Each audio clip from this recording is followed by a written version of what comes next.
What's good, man? Welcome back to another episode of Lead with Purpose. It's your host, Low Key Liv. You feel me? And we back with another one, man. Today we went through chapter 3, and this chapter. I need an intro.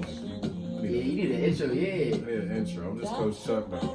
Yeah, you need an intro. I need an intro. You need an intro. I'll figure it out. Facts. Go ahead. Hopefully for part 4. Chapter 3, man. This chapter was called The Law Process. Leadership develops daily, not in a day. And I feel like this could go for everybody, everywhere, because everyone got a process. This is my favorite chapter so far. I ain't gonna hold you. So yeah, let's break it down. So what really happened in the beginning? Oh man, it's been a minute since I read it. Going through, but the Law of the Process talked about Theodore Roosevelt. Yep. Another one of the dude likes the presidents in his book. Yeah. So we went back to one of the presidents, but Theodore Roosevelt. Long story short, he was a sickly kid, and in order to grow his strength, to grow who he was as a person, he just had to get into the gym. He had to think about his health. He had to think about his knowledge and how he learned, and all of a sudden he just became so strong and so able-bodied and able-minded that he became one of the presidents of the United States. Yeah, so he was working at this every day. So he really fell in love with he was a big boxing fan and stuff like that, but he really fell in love with working out, and even they tell a story in the book about he was even going on a hike as a president or something, and he had his people with him or whatever, and they couldn't even keep up with him. That's how far ahead he was, but he really just enjoyed working out and being in the process. Yeah. So and challenges didn't mean anything to him. He would see a challenge and he would just know that, okay, I got this challenge, I can persevere through it because I already know that I've committed to the process. So there's nothing new for me to keep on going, keep on learning. Yeah, so he was always pushing, and then even tell at the end he ended up dying. Even when he died, he was still reading a book. I forget exactly what the book was about, but it was still about developing himself. And he had died with that book under his pillow. So he was always committed to developing himself each and every day. So that just goes to show. He had to die in his sleep because if he was alive, then he would have had something to say about it. Yeah, he would have kept fighting. Definitely would have been able to take him or something. It was definitely a dope story. Yeah, facts. But I don't think the story really paid homage to the process. I think we're gonna get more out of the conversation than the story. Yeah, the story was a little off a little bit. I see where they was trying to go with it, but it was a little bit. He was trying to just show somebody who stuck to just getting better all every the day, time, every day. Yeah. But what does this mean or look like in our lives? I think will be the thing that we take away a little bit more. That's a bet. So we're gonna dive right into the questions. The first one says, according to the law process, to what must you be committed to in order to become a successful leader? So I'm gonna read it again. According to the law process, to what must you be committed in order to become a successful leader? Consistency. That's always a good Consistency. And it was more of so discipline too. If you have a system of getting better, what are you doing every day to do it? What are you doing when you are tired, you're upset, you're emotional, you're angry, you might be sick? Do you have a process? Are you consistent enough with your process? Are you consistent enough with your day-to-day habits that, hey, if I need to fall off for 1 day, 2 days, it's I can get back right back into it? Or they talk about how the interest compounds over the process over and over again. Yeah. So if I take a day or I start at ground level, what am I going to do to get all the way to where I want to go or where I want to be or tackle my goal? But it ultimately leads to consistency and discipline. So let's a lot of this book is too. Let's take it into connected to you personally. So what are you personally doing as far as your discipline on a day-to-day? I'll tell you, everybody got New Year's resolutions. Yeah. But I actually went back to a New Year's resolution that I set a couple of years ago. I think I told your dad this story.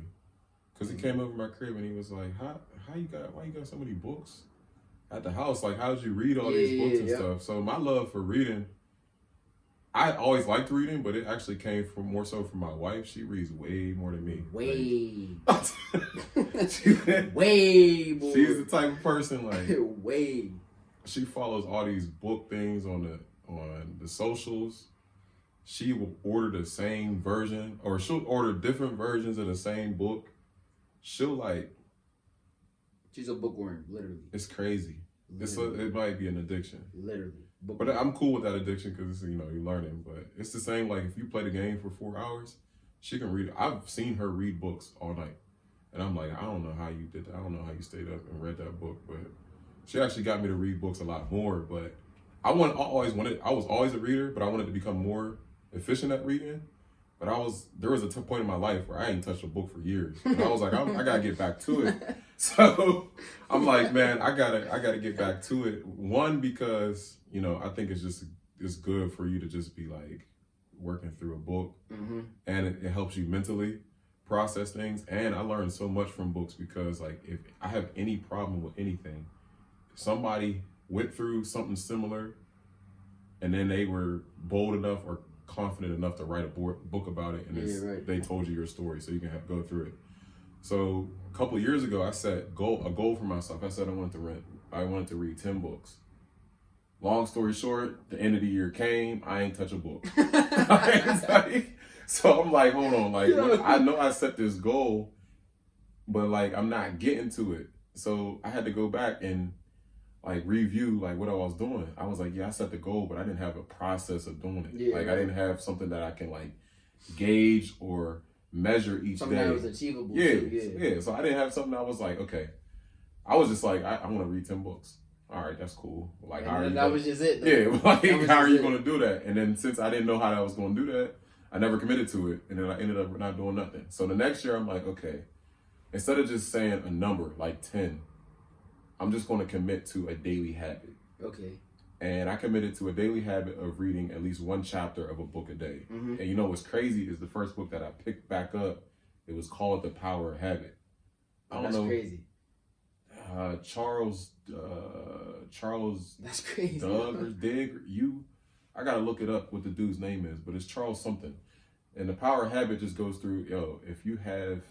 It teaches you how like our minds are built to have habits, and whatever habits you've constructed over your life is kind of what you default back to. Okay. So in order to change who you are, you got to change a daily habit about yourself, and that's the power of it. So like I was like, okay. So I'm reading through that book, and I was like, I still didn't have a process. Like I was still just like, all right, I want to read 10 books. Yeah, still thugging it. And in the beginning of the year, when you do the New Year's resolution, you're just like, all right, motivated. Yeah, I'm motivated. It's first reading a book. Yeah. But then I was like, bro, I don't know if I'll be able to sustain this because like motivation dies. Stuff comes up. You don't be feeling like it. You'll look at the book. What am I doing this for? And you're like, man, I don't feel like reading. Like, how much do I gotta read? So then I went back to the Power Habit and talking about daily process, and I was like, okay, I'm just gonna read for 15 minutes a day.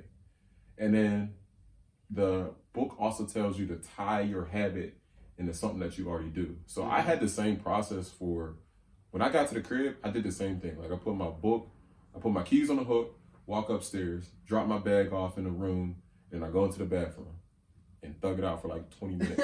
gotta chill. Yeah, gotta chill. I'm like, instead of taking my phone in there and like scrolling or whatever the case may be, I took my book. Yeah. And then boom, not even thinking about it, there go my 15 minutes.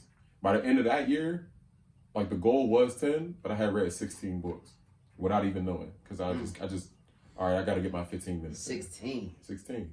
And now, there was a point in time, like after like COVID and stuff, when I got back into like COVID, I was reading a lot. But after COVID, I wasn't reading anymore because everything was opening up back up. So you're trying to restart the life. Mm-hmm. So now I got back into it. I've been reading for 15 minutes a day. I've already finished 3 books this year. So and we 3 months in? Yeah. Yeah. So 3 books. Now, granted, I listened to one of those books. That's cool though. I'm still counting it though. Yeah. You gotta take the wins. Yeah. You gotta take the wins where you can find I listen because if I had 15 minutes listening to an audiobook, then I was cool. And I don't even I don't read just the self-help stuff. Like I read like fantasy and like some reading people. Gotta check. Look, it's fun. That's crazy because this say right here in a book. This is straight from the book. It say long-term consistency trumps short-term intensity. Mm-hmm. So I just felt like what you were saying, like you as at the beginning of the year, like you was real motivated. You was on it. I'm on this. I'm doing this. I'm doing this. Then after that, like it just died out, fizzled out. So then once you found something consistent that you could really achieve like each and every day, then you start, having a little bit more consistency. Your process was way better. You start moving forward. So get the momentum going. Yeah, that's all it's about. And then like each day is like you just keep the momentum. And you might like there's days where I don't have it. Like, there's days where I do not have 15 minutes in me. I'm not reading for 15 minutes.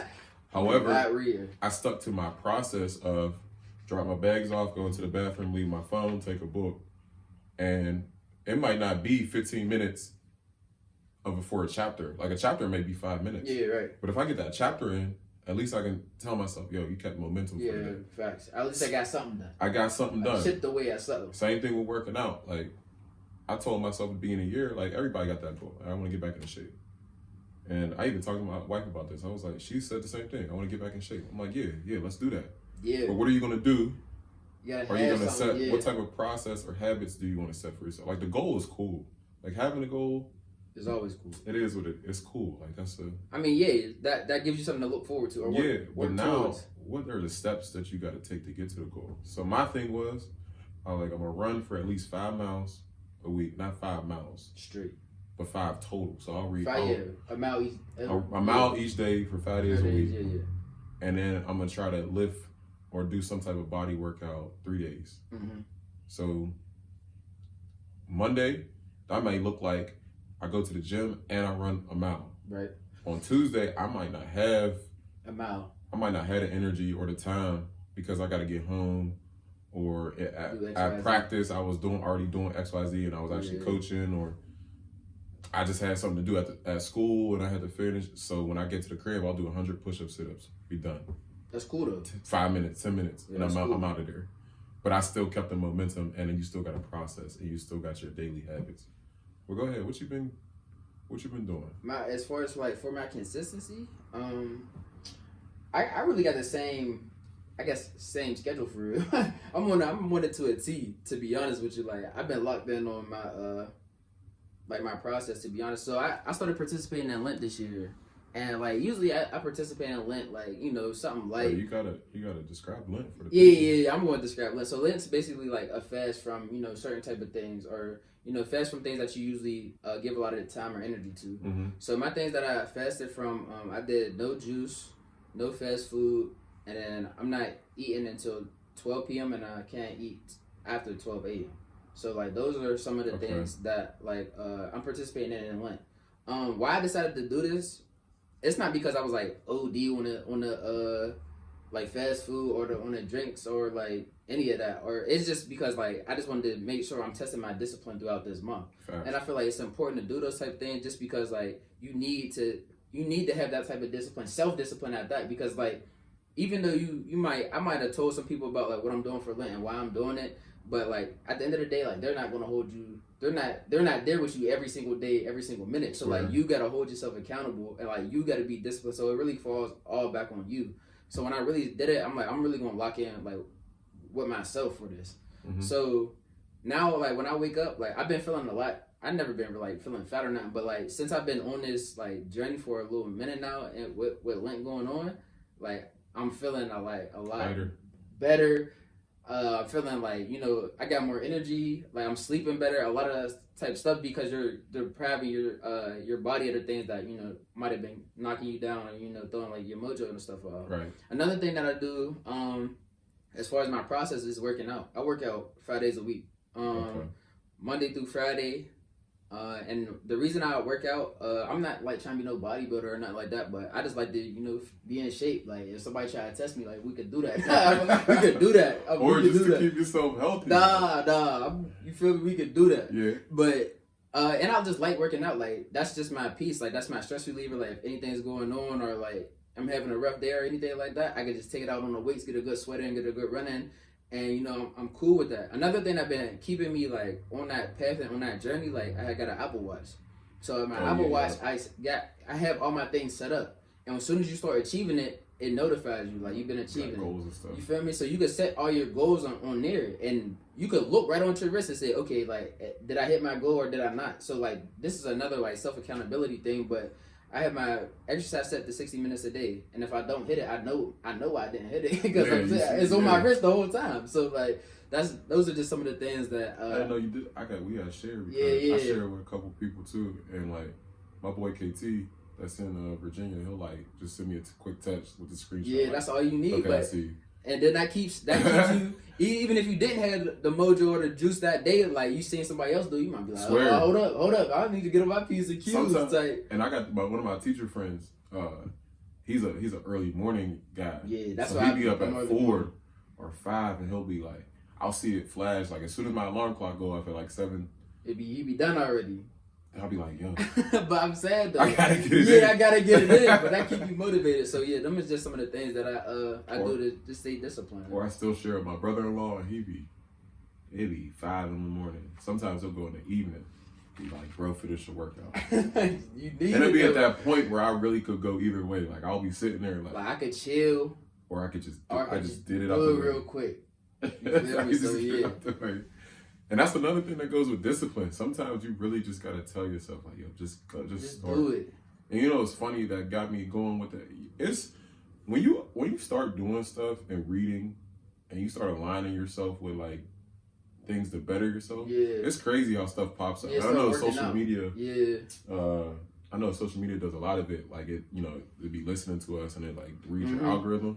But like the stuff will start popping up to where you're like, oh, there's something else to help me. And there's this woman, she was just on the Pivot podcast not too long ago. And you talking about Dr. Bryant? Is it? No, Oh, you said the Pivot. I don't know. It might not have been her, but she was on a couple things. Yeah, but the episode was like, she had this whole philosophy over the 5-second rule. Mm-hmm. And like, if you have something that you can do in that moment where you're like, I could, I should, but I don't want to. Yeah. She said, give yourself 5 seconds and then just go. That's like what we did when we was moving. Yeah, like that's you, because I just listened to the story. I didn't read her book yet, but I know she was on the Pivot episode, and I seen like some of her like clips of her speaking on different podcasts and everything. And so I literally will just sit if I'm at that point, and everybody got them points throughout the day. Like, yo, I'm done. Not feeling it. I need to, take 5 though, but I'm not going to do it, or I don't need to, or I don't want to do it. And you just go 5, 4, 3. Sometimes it was longer, 3, 2. All right, let's go. Do it. Yeah, let's go. Cool. And then now you're never going to regret getting up and being responsible and doing what you're supposed to do. Like that's the thing about consistency and discipline that I think motivates me. Like you're never going to regret sticking to your plan. Yeah, for me, it's fulfilling just to be like looking back at your day, like whatever goals you had set for the day, or you set for the month, or whatever the case may be, and just looking at it day by day, like did I hit my goals today? Mm-hmm. Yeah, I hit everything I wanted to do today, and I got better. And when I go to sleep, this is another day I get to check off the list. Then tomorrow it's like, okay, now I got some, like I'm cool. I got a little rhythm. I'm flowing now. Like I'm 21 days in. I'm 41 days in. Then after that, like it doesn't even become like you're keeping track of the days no more. It becomes a lifestyle. So like that's what I think is really like hard about like having consistency and like being like disciplined, locked in, whatever term you want to use. And I don't think it was in his book, but they were like, yo, if you really want to change who you are or change your behavior, it don't just happen. Oh no, it did. It's a quote. Yeah. He said, champions aren't built in a ring; they're just highlighted there. Mm-hmm. So like literally, the fight that he was talking about, the boxing match, just highlights who was really putting the work in. Yeah, fact. So like when the time comes, and I'll put it back on coaching. Like my favorite saying is when I'm installing stuff. In a boys, my players be like, "Oh, Coach Brad or Coach Chuck been in the lab, yeah, he been in the lab, like he been doing his thing." Mm-hmm. Because then because that's the point when it's game time, okay, and they see it. Yeah, like, I can see it now. Yeah. They weren't with me every day, mm-hmm. going through hours of film. They weren't with me going to clinics and camps and stuff. They weren't with me. Stressing about the details of inside run or inside zone. They wasn't seeing me tweak the whole playbook or create a whole different playbook because the old version I wiped out. They wasn't with me, you know what I'm saying, calling people and zooming. But now, okay, it's game time, it's game day. There's progress here. We can see it. Like that's why the process means so much to me. Is like the day-to-day things that you do, and I talked about this on the last podcast that we had. Mm-hmm. If I stick to the process, or I'm disciplined with my daily routines and everything, when it comes to me asking my family or eventually my son to do it, it's not going to be like, oh, yeah, he sacrificed to do it, so yeah, why not me? And I've seen it work. So facts. Well, based off that, let's go on to the next one. Let's say, how are you investing in yourself to become a better leader? So we kind of hit on this, but like, if you had to hit like four bullet points, like what would you say? How am I investing? The reading thing, for sure. Like all my books, I've kind of tailored it. This beginning of the year, I've tailored it to leadership. Okay. So reading is one. Yeah, that's just like learning though. Like everything you do, you just gotta continue to learn, and that's a big part of this chapter as well. The process is learning. Yeah. You're either learning yourself, learning how to be better, learning how to do something. But another thing I'm doing is just like I'm practicing the stuff that we talk about. Yeah, so you're applying it. Yeah, so those moments, like I know at one of the first episodes we had where we talked about getting back into, if you're leading by example, you're just afraid to speak up. Mm-hmm. Those moments where I know, like, okay, I could say something right here, or I couldn't. Oh yeah, right. Or I may feel weird saying something right there, but I can, and I don't think nobody's going. Like I've been doing that. Like I've been looking for those opportunities to like, okay, here we go. Mm-hmm. Like I can do this, or I can lead here, or I can say something here, and not disrespectful. You're still delivering kindness, but like you're still. If you need to say something because it doesn't look exactly the way it needs to, or somebody's falling off, especially when you're coaching football or something. If my quarterback is taking his steps and it didn't look correct, sometimes like in the past I'd be like, I don't like. Nah, come on, it's cool. But then now I'm like, nah, I ain't like the way that look, bro. Just do that again. And they respond. They're not like, oh, he's tripping. Yeah. They're just like, oh yeah, I felt it. It wasn't right. And I'm seeing it become even better now. And since I've done it, especially with the younger quarterbacks that are coming in that just met me, they're already just meeting the better version of myself. They don't even know that I went through this, all this trying to be better. They're just seeing, okay, this is the coach that I got now. So, no, that's dope. What you doing? So as far as like, how am I investing in myself to become a better leader? So, some of the things that I've been doing is, like the gym, obviously, like, obviously that's always. Another thing that I've been doing, I'm reading a Bible plan actually. So my Bible plan is a whole year long. It got the days, every day that we got to read it, all that type of stuff, like, and it got it all laid out. And then you just got to, write about what you read that day. So I'm like on day 85 or something like that. So this was another challenge for me just because I felt like people always say, like one of my New Year's resolutions was to go a stronger faith. But when you started saying that, it's like, what does that mean? What does that mean? How do you do that? What does that look like? Yeah, what does that look like to you? So like what I decided to do, I'm like, you know what?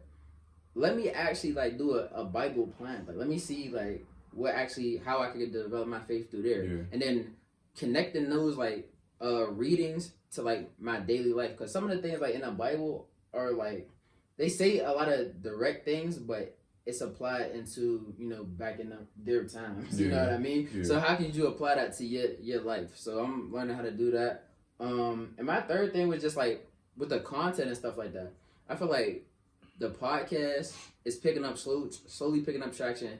Been consistent on Instagram and everything like that. And again, this is not about getting millions and millions of views, but for me, it's just being consistent throughout a whole year. Like now I got a whole schedule, like when we releasing stuff, all types of stuff. So like it's flowing now. Like it's not, before it used to be a headache because I used to be like, it's only me. Like I'm trying to do all of this stuff, this, that, and the third. But now I was like, no, this is just a process. Like y'all are just seeing the end product. That's the reward. Y'all just see like the finished product. Y'all didn't see any behind the scenes, how you gotta set it up, making sure everything's right, this, that, and the third. But like that's what I'm starting to like really like lock in and like love about like even creating this stuff. Is just because like you doing it, like you doing it from behind the scenes. It's you. And you making it work. People are seeing the finished product and, liking it and having critiques about it to make it better. So it's like, okay, yeah, like, if this is what y'all seeing now and y'all like this now, just wait. Just wait. So, like, them is just a couple of things, though. I mean, I lost my question. I had a good question for you too. Go back through. What you? So I was just talking about like the podcast and stuff. Okay. Oh yeah. So the behavior, like, how have you seen the change of your your behavior As far as like what? since your habits have picked up? My behavior, I'm a lot more like, I wouldn't say like I wasn't cautious before, like, but I'm a lot more aware of like what I want to get out of my day. Okay. So like when I wake up in the morning, don't matter if it's 4 in the morning, don't matter if it's 3 in the morning, don't matter if it's 6 in the morning, don't matter if it's 10 in the morning. I know I have a set number of things that I need to get done for me to be able to be like, okay, I can go to sleep now and be cool sleeping. Yeah. Because now it's getting to the point like I'm so locked in, I don't even want to go to sleep until I finish what I gotta finish. Yeah. It don't even matter. If the night before I say I need to wash the dishes, run the vacuum, clean up my room, do all that. If I don't do that before I go to sleep, it's like I didn't complete my process today. And you be like, sometimes it's real fun. Like, not fun, but like. But it's like, okay, but it's rewarding to see. Like I said, I'm gonna do this, and I got it done. Yeah, and you're in your process, so like it's not a job. Yeah, it's not or like not forced. a task. It's Yeah, just like this is just what I do. I'm gonna do it, and I said I'm gonna do it. And I got it done. Now I can chill. So when I'm chilling, I'm really just chilling. Like I don't gotta worry about nothing. I started that a little bit more this week because like I was falling off in the housekeeping stuff. Yeah. And again, being a leader, whatever space that you're over, how it is, like how it operates, how it functions, how it looks, it's on you as a leader. So like I had fallen off just because like laziness and everything. So the kitchen had gotten like unruly. Not to say that my wife does a amazing job, but like Dad can help out a little bit more too. Yeah, facts. So I was like, shoot, and she called me out on it. She was like, yo, you're not helping that much anymore. Like, what's going on? You got time? I was just like, I haven't felt like it. So I just started it. She was like, okay, I need you to help out more. So that's the goal.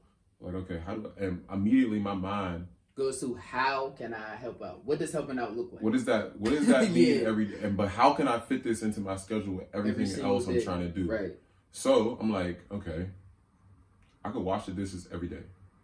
And some people may think, yo, that's overwhelming. Like, no, what's overwhelming is at the end of the week when I gotta spend an hour and a half washing the dishes. If I do this every day, it takes me 15. Yeah, facts. So 15 minutes compared to an hour and a half, I was just like, I'm just gonna do them every day. Yeah, that's easy. And I've skipped days. Like I'll just be like, okay, there's only like a bowl, 4 spoons there. Like I don't need to do that. Yeah, right. But now my habit has been so much. The reason that there's a bowl and 4 spoons is because my previous self already did it. Mm-hmm. So like that, the process is just so like it's crazy. It's crazy because a lot of people I think stop because their goals seem like so. Or they start hitting the mark and they be like, yeah, I'm bored. Yeah, or just their goals seem like they're so big, it could be over. I'm speaking for myself. Like, I feel like before I had processes for things, the goals seem so, like, big. Or they seem so, like, that. And I heard a podcast from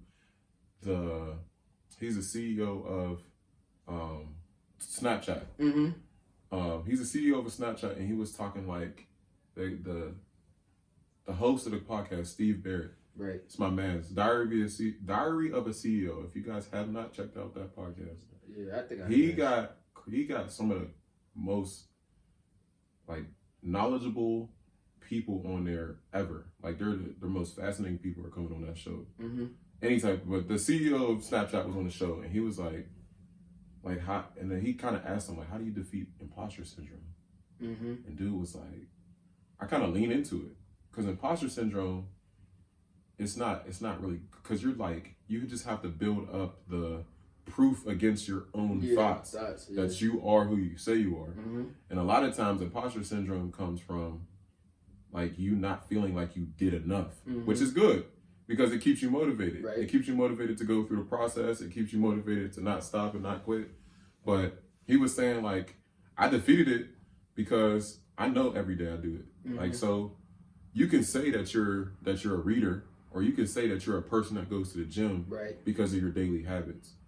You can say that you're this type of coach because of your daily habits. You can say that you're whatever you want to call yourself. Yeah, right. You can say that you're a dad because of your daily habits. Like you can't be a dad if you're not around your kids for XYZ. XYZ. Like, you can say it, like, yeah, you had the kid, but like, are you doing the dad things on the day-to-day? But that daily process actually becomes who you are, and that builds your character. So, and the person that you really got to answer to yourself and defeat is yourself. It's yourself each and every day. Every day, and then give yourself that 5 count. Like, yo, I got it or not? Am I doing this? 5, 4. I bet. Let's get up and do it. Let's do it. All right, so this is the last question we got. I said this wasn't going to take a long time. In the last year, what has contributed the most to your growth as a leader? I feel like this is the same question, though. You think so? Yeah, I mean, like, it's... In the last year, well, I think mine is a little bit different from before. Go ahead. So, I'm going to say, like, what has contributed most for me is, I really think, like, just being okay with some of the things, like, when stuff is, like, or when you feel like them days, like, oh, I'm not doing enough, this, that, and the third, like, just being okay with some of the days is not going to happen. Mm-hmm. Or, like, some of the days, like, when you want to do 10 million things, like, you just don't get all that stuff done, and it's okay. But you got something to build upon for the next day. So I just feel like understanding like what it really means of like stacking your days, like has really helped me out a lot. Because before, like, I used to be like, I need to get this done, I need to get this done, and I didn't really have no process for it. So I was just scrambling, like doing one thing, halfway finish one thing, start another thing, halfway finish that, start another thing, halfway finish that. So now I got a whole bunch of halfway finished projects, and I'm still like, yo, I still need to finish all of them. So, like, just stacking your days and, like, whatever you could get done in that day, cool. And then whatever else you need to get done, just save it for the next day or add it on. And then, like, once you get to the point of, like, okay, I got what I'm doing, how I'm going to do it, you could be cool. Like, all right, I'm cool now. So, you want to know one thing that really sticks, that really I like about the process? It earns me leisure time. Yeah. Like, sometimes I will get all my stuff done that I need to just so I can play the game. Or so I can chill. So I can chill. Kick my feet up and be like, yo, I'm chilling. Like, I would. What you doing this weekend? I'm chilling. I got all my stuff done. What you trying to do? I'm chilling. Because I got time this weekend. Yeah. But like, that's one of the major things about the process is because it gives you more, like there's enough hours in the day is what I'm realizing. Yes. But like how you structure the hours in the day to get done what you need to. And then build that leisure time in. And then you don't have to feel guilty about, like, you kind of earn it. Like, like I earn my time to chill. Yeah, it's delayed gratification because you're just like, okay, if I wash dishes, if I prep for tomorrow, if I put the baby to bed, if I hit my push-ups, if I worked out, if I read my 15, I'm cool. I'm straight. I did what I needed to do. So whatever happens after this, like, I don't have to worry about it for another 24 until I wake up the next day. Yeah. So like, that's the major thing that I think. If you are somebody who's struggling or feeling overwhelmed with your goals, literally set up a process, because that process will become your habits. The habit will become your behavior, and then you'll be rewarded with like this the behavior will time. Become a part of your lifestyle. Yeah, and you'll be rewarded with this like you'll be like, oh, I got time to do. Like, I didn't even know I had this much time. You start finishing stuff so fast, you be like, oh, it's only 10 o'clock. That's what I'm saying. Would you rather do the dishes for an hour and a half or 15 minutes? Yeah. Because now if you do it for an hour and a half, it's 10 o'clock. But if you do it for 15 minutes, it's only 9:30. Yeah, you be like, oh, you can hop in the game. Yeah, right. Or it's only 9:15. You know what I mean? So yeah, man, that was chapter 3, man. I really like this chapter about the process and everything, because everybody always says like it's a process. You know, it's just a grind, this, that, and the third. But like, you really start breaking those barriers and be like, okay, what does that mean? Or what does the grind look like? What does the process look like? So now I feel like I really got a true understanding of what that looks like. And when I start setting goals for myself, or the people around me start setting goals for themselves, I can start asking them, okay, what does that look like? How do you want to do that? Yeah. So yeah, that's my closing remarks. Anything you got? Yeah, I dropped you a couple gems. Yeah, you dropped some gems. And it's not even gems of things I said. Like, there's some people out here that are already doing stuff to really help out. Diary of a CEO. I said. Power Habit. Power Habit. And I want to say the woman's name is Melissa. Now I gotta look it up. We're gonna find it. Do we have time? We got time. Yeah, I'm about to find it real quick. 5-second rule, because I don't want to take credit for her words. Here she go, right here. Her book, Mel Robbins. I knew it was Melissa or something like that. Her name is Mel Robbins. Mel Robbins is crazy. Okay? Now, she's like a real self-help, like motivational type person. Mm-hmm. But I mean, I don't believe everything she said. Like, she had her second book, when she described it, I was like, that's not my speed. I don't know if that's my speed. But the 5-second rule, I tell you, it helped. Like, you went up, like, when we helped mom move or something. Yeah. Man, like, that was like, yo, just get up and do it. Like, Hey, that's the thing. Like, sometimes with the process, it's like, yo, just do it. You gotta do it. Like, I don't care how you're, especially as a dude. Yeah. You gotta just. You just gotta do it. And just you gotta do it. Like, when you're a leader or something, you don't be feeling like it. You don't want to do it, but yo, you just gotta. Like, I know, bro, you just gotta do it. Like, and with that being said, man, the podcast will be dropping every other week on Thursdays. We'll be dropping every other week on Thursdays. So yeah, stay tuned. Good. You know what I like about this? You remember what Grandma used to always tell us? What she used to tell Beat us? the head, not the tail. tail. Beat the head, not the tail. and Facts. And all that meant was you gotta, if you can't be the leader, crazy. You can, or you have to be the leader. You can't be following. You can't be following. She And always used to tell us that: be the head, not the tail. And we was younger, so we were like, "What in the world is Grandma what she talking about? She's be the just talking. head, not the tail." I'm looking at a cat or something. I'm like, what is... Be the head. Not but the now that I'm tail. older, I'm like, she meant lead and not follow. Facts. And here we go. Reading a book. What? It's 15, 20 years later. That's now crazy. we reading a book on leadership because we're trying to lead our own lives. And be the head. I'm trying to look. I'm almost on. I'm still big bro status, but I'm crusting into unk status. Yeah. So I gotta get my sayings. Yeah, in fact, you gotta start dropping some gems. I gotta get gems. So I took Grandma's like Yeah, be the head, not the tail. tail. I told one of my kids in my class that they were like, "Yo, Mr. Bradley, what you talking about?" Yeah, be the head, not the tail. I just repeated it for him. Be the head, not the tail. You'll get it. You'll get it. You'll get it. Oh, and speaking of that, like, I just posted something on my Facebook, but it was related to Grandma. So in April, they're doing a 55 push-up a day challenge for like suffering, like people that suffer from dementia or whatever the case may be. Our grandma has suffered from dementia, and she had ended up passing and everything like that. So in honor of her, I'm gonna keep my discipline. I'm gonna add to everything else that I've been doing. I'm gonna get my 55 push-ups in the whole month of April. So yeah, 55 a day. 55 a day. I mean, I'm doing my 100 is like 3 times a week. Yeah, that's cool. I'm doing 55 days for 30 days. So like, you feel me? This is just in honor of her. I'm gonna be the head, not the tail on that one. So yeah, you popping it out in one set, or you got you know what I'm going saying? You going 5. I'm gonna get my 55 in a day. Or you be putting in 11s. No, I'm gonna probably do 20. 2020 10 yeah, 5. 2020 10 5. Or 2020 10 15. 2020 10, yeah, something like that. I'm getting out the way. All right. But yeah, that's what we on. The next chapter is called the Law of Navigation. So yeah, that next chapter was hard to get through, yo. We are going to be here. We're going to be back. We got a podcast episode dropping this upcoming Thursday. So yeah, stick to the process, stay disciplined, man. We'll see y'all soon. Y'all already know.